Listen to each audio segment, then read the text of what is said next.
ভাবছি আমরা আজকে চাল কুমড়া পাতা দিয়ে নোনা ইলিশের বড়া বানাবো। তার জন্য আমরা নোনা ইলিশগুলি পিস পিস করে কেটে নিলাম। তারপর আমরা পেঁয়াজ, রসুন, মরিচ আদা বাটা করে নিলাম। তারপর আমরা সেখানে একটু হলুদ, তারপর স্বাদমতো নুন মিশিয়ে ভালো করে মেখে নিলাম। তারপর পাতাগুলোর মধ্যে পেস্ট নোনা ইলিশগুলি দিয়ে ভালো করে মুড়িয়ে নিলাম। দেখুন কি সুন্দর লাগছে পাতাগুলি মুড়িয়ে নেওয়ার পর। পাতাগুলি থেকে পেস্টগুলি একদম বের হবে না, আপনারাও এভাবে মুড়িয়ে নেবেন ভালো করে। তারপর কড়াইতে তেল দিয়ে নোনা ইলিশের বড়াগুলো এক এক করে দিয়ে দিলাম। এরপর কিছুক্ষণের জন্য গ্যাসের ফ্লেমটা কমিয়ে ভালো করে ভেজে নেব।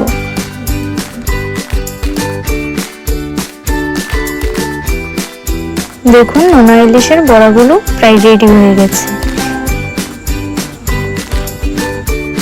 দেখুন কি সুন্দর লাগছে বড়াগুলো, একটু ভাঙেনি। এভাবে আপনারা বাড়িতে এই রেসিপিটি করবেন।